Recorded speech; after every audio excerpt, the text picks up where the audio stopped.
Hey guys, welcome back to my channel. I'm the Housewife historian. You can call me Lindsay, and I'm doing a live recap late tonight after the Real Housewives of New Jersey. I did join Dana Wilkey tonight on her podcast on her YouTube channel, and we gave you guys a lot of tea. So I just wanted to hop on real quick and run down a couple of things about tonight's episode. So this is a disclaimer. And if you have not watched tonight's episode, then this video is likely not for you.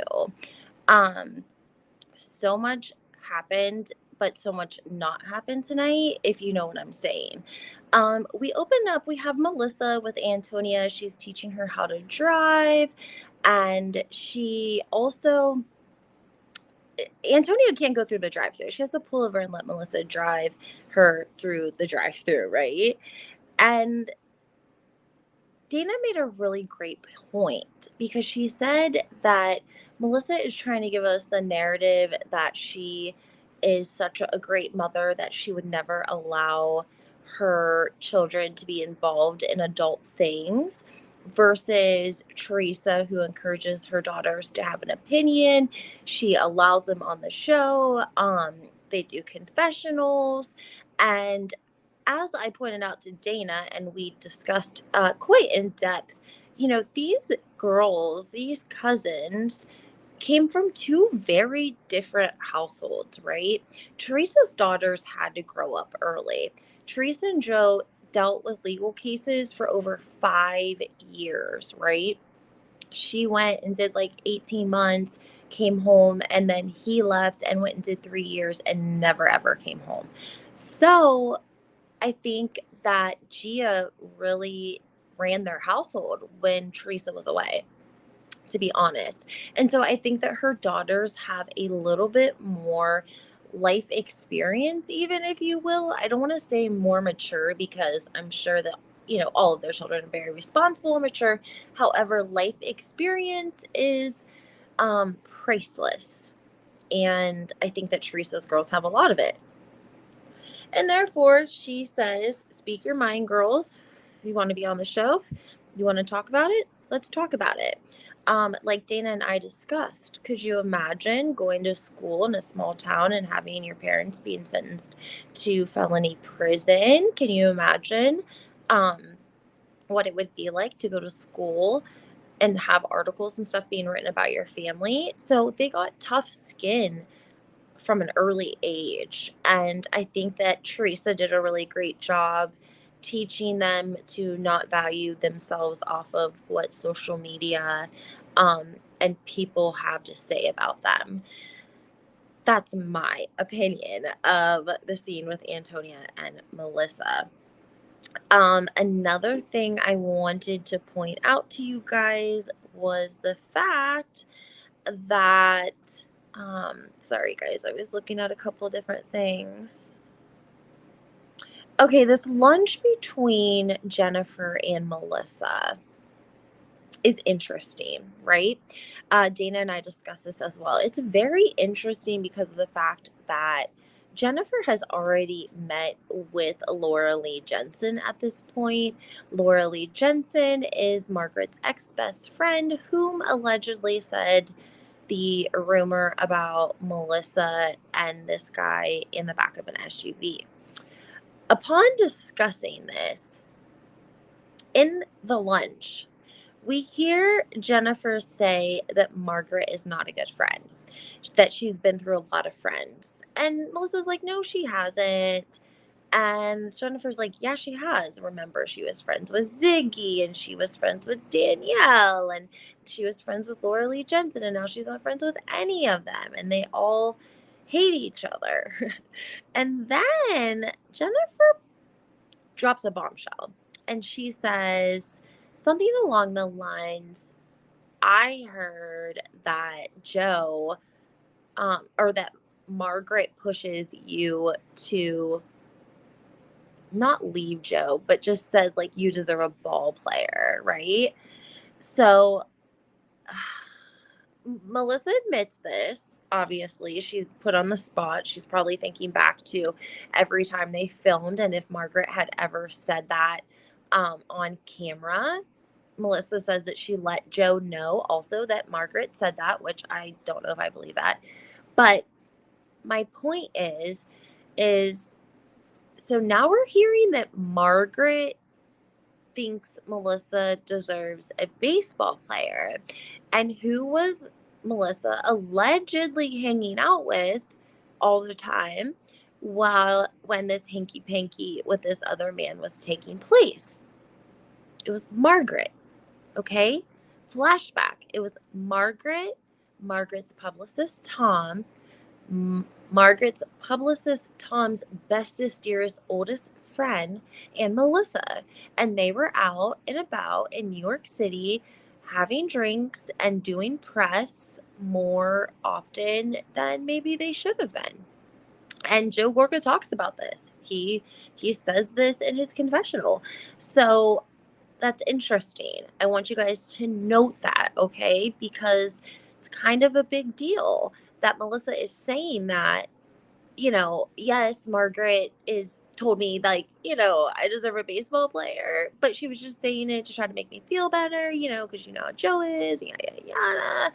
But it's still just very interesting because I said this in one of my other videos. Margaret had to have known what was going on. If allegedly, hypothetically, something was going on between this person, we'll call him the letter N, and Melissa, Margaret had to have known. And because Melissa wouldn't be able to hold that in. You can't have a whole nother relationship that nobody knows about and not tell anyone. You tell someone. You tell one person. They each told one person, and their one person knew each other, right?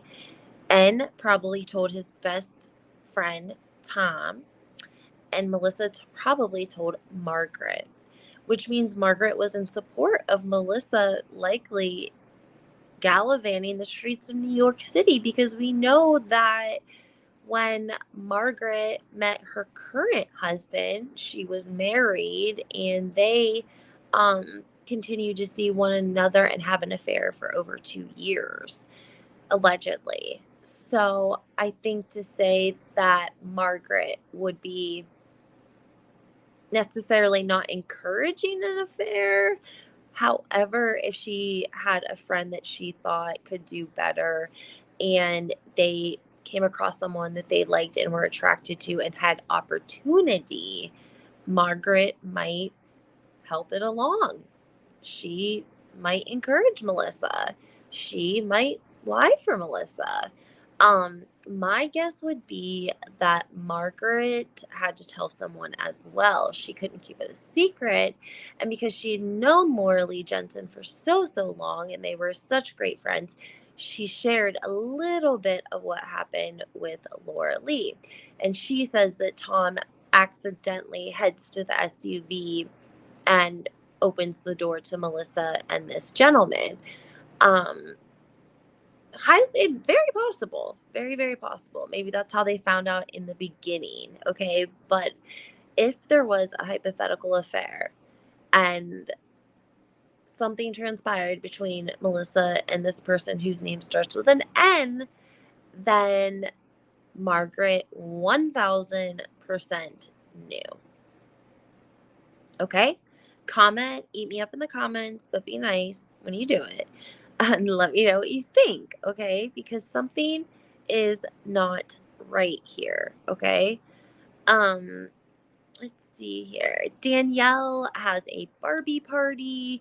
She talks about her family dynamic. Again, giving Melissa basically somebody to mirror everything off of. She is really missing the safety raft that Bravo is throwing her by giving her someone whose life sort of mirrors her life as it pertains to I would say as it pertains to having a brother that Danielle doesn't speak to, who got married and kicked all of them out of the wedding party. and her perspective being that the wife has a lot to do with why he doesn't speak with the family.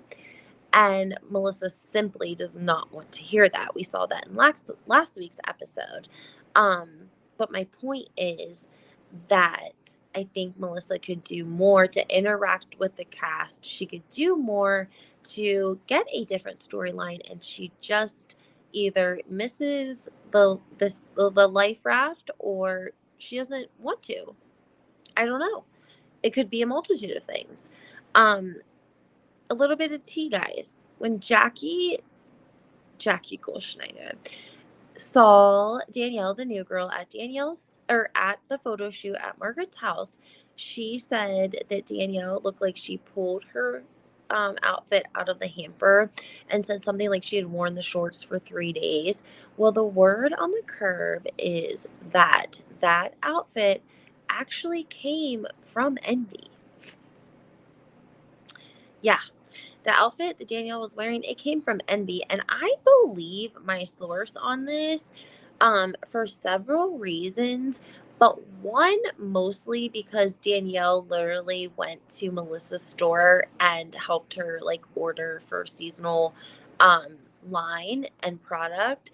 And she has a line called Bougie Kids or something like that. And so she made the comment that Melissa is really living her dream life. So therefore, to me, it just says that Melissa is really missing an opportunity here. And it's again surprising because we heard in previews that Danielle was going to come in as a ally to Teresa, and maybe she still is an ally to Teresa, but it doesn't feel that way. It feels like she really wants to be everyone's friend, and she wants everyone to like her and like her house and her activities and her kids and her yard and her front door. She's really trying to hit all of the marks. So, not criticizing her there. I'm not criticizing her there. I'm just simply giving you guys some information and a little bit of insight. Here's some more insight for you guys. Did you know that beyond the Staten Island Who Wants to Be Famous episode,